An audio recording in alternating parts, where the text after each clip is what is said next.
Now, if you've been around the fitness space for even a short while, you've probably heard the term refeed days. It is often used interchangeably with cheat days, but they actually serve very different purposes, especially when it comes down to nutrition, fitness goals, and mindset. Hi, if you're new to visiting my channel, then welcome. My name is Matty, and I make weekly content on fitness, nutrition, and injury rehabilitation through the lens of a qualified personal trainer, specialist musculoskeletal physiotherapist, that was a mouthful, and male model. In this video, I will be covering the key differences between a refeed day and a cheat day, and discussing when would be the most appropriate time to use them. Without further ado, let's get on with the video. So, what is a refeed day? A refeed day is defined as a planned increase in caloric intake, specifically carbohydrates and up to your maintenance calories, i.e. what you would need to eat to maintain your body weight. So the purposes of a refeed day are to refuel your glycogen stores. When you're in a caloric deficit for a little while, your body can run low in terms of glycogen, like the muscle glycogen and the liver glycogen.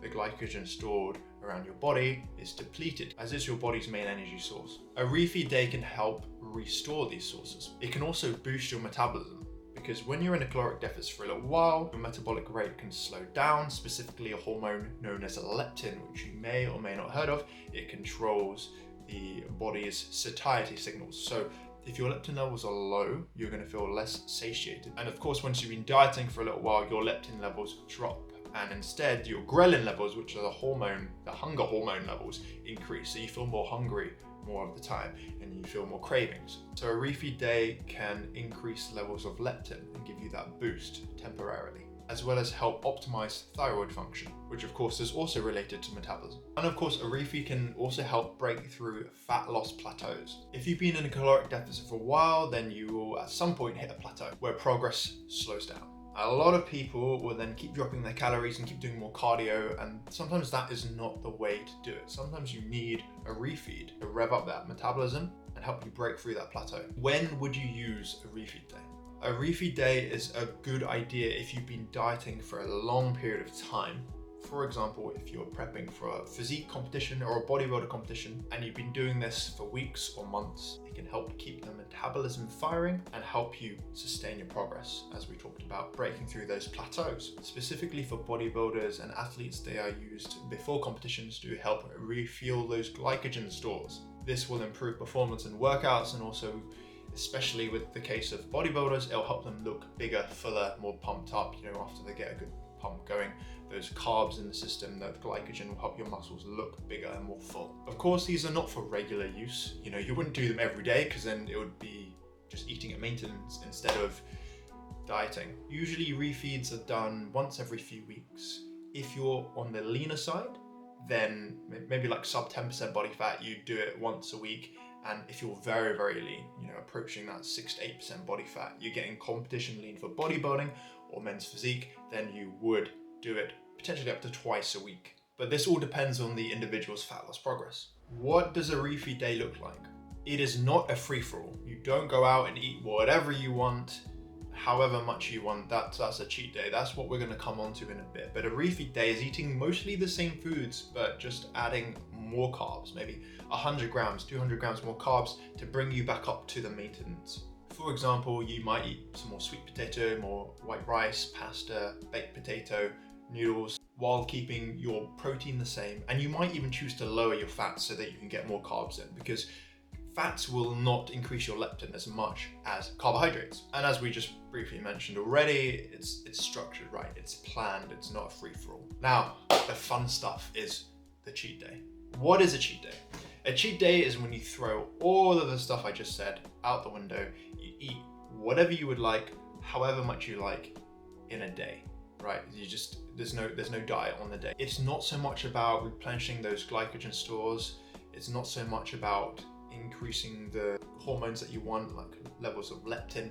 It's not about that. It's about having a mental, psychological break from the diet, which a lot of the time is quite necessary. The good thing about cheat day is that it increases satisfaction and flexibility. If you've been craving a certain food for a while, the cheat day will give you the opportunity to eat that food. If you're craving pizza, burgers, pasta, ice cream, whatever you want to eat, it's a free-for-all, right? And as we briefly discussed as well, it gives you a psychological break from dieting. because dieting is quite restrictive.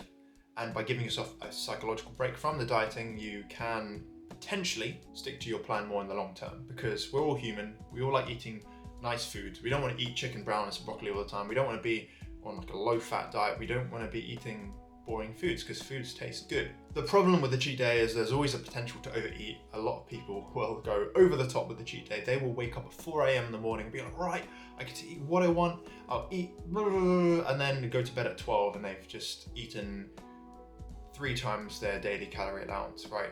There is having a bit of common sense as well. But also, admittedly, it is easier to eat highly processed foods that taste nicer. Right? It's a lot easier to eat 1,000 calories at McDonald's than 1,000 calories of chicken, brown rice, and broccoli. When exactly would you use a cheat day? A cheat day can also be used during a restrictive period of eating. So if during a dieting phase, fat loss phase, it can maintain motivation, it can prevent you feeling overly deprived, and can give you something to look forward to at the end of the week. But it's really important to not overdo it. I'm going to keep stressing this because some people, they really overdo it. So if you're not dieting too strictly, i.e. if you're not dieting specifically for bodybuilder prep or men's physique, if you're just dieting for like longer term progress, that is when you'd consider using a cheat day more. If you're a regular human like me, or probably you watching this video, you're better off having a cheat day than having a refeed. A refeed is still, I guess, kind of restrictive in the sense that you're only eating up to maintenance. You're not eating everything that you want to eat. You're still eating what's planned. I'm actually going to put a table of the key differences between a cheat day and a refeed day on the screen now. And you can kind of see here, it has 2 different columns. The goals are different, right? Cheat day is a psychological break. A refeed day is to restore glycogen and boost metabolism. There is no structure for a cheat day, but it is structured for a refeed. And your nutrition is a bit different for the refeed. You focus more on carbs. But a cheat day is whatever goes. And a cheat day would be used typically on a weekly basis or breaks from dieting. And a refeed day will be used periodically. It can be once or twice a week. Unfortunately, a cheat day can hinder progress if overdone, but a refeed day does not. It actually supports progress.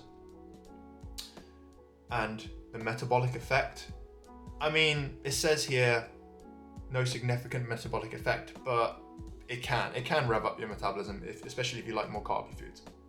When to use each? A refeed day, as we talked about, is more if you're an athlete or if you're prepping for a competition. It's more of a caloric deficit if you're doing something specific, if you're dieting for the medium to long term. It's great for athletes, you know, bodybuilders that require periods of intense fat loss, but they don't want to sacrifice performance and they don't want to set themselves back. It prevents metabolic slowdown. On the other hand, a cheat day is a free-for-all. You'd use it sparingly if you want a psychological break. You know, if you go on holiday or if it's your birthday, you should be able to eat what you want, right?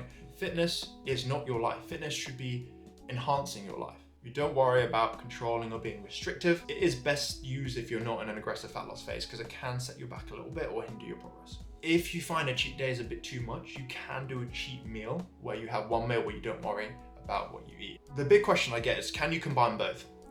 Yes, you can. While refeed days and cheat days are different, they can overlap. For instance, you might plan a refeed day with the foods that you enjoy. In short, refeed days are about refueling, maintaining long-term progress. Cheat days are more about the mental relief, enjoyment, and hopefully sustainability in the long run, because we are all human. Now, if you're ready to take things to the next level and you want to know more about fat loss, then I'll leave a link in the description below for my full comprehensive guide on fat loss, how to get lean, how to get shredded, how to get into the best shape of your life.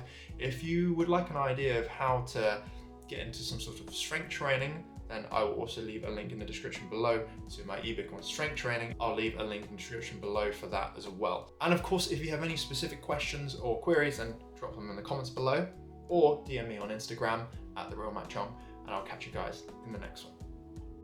I'm on my own, broken alone. I feel the rain crashing down all around this empty town. I'm searching for the lost and found.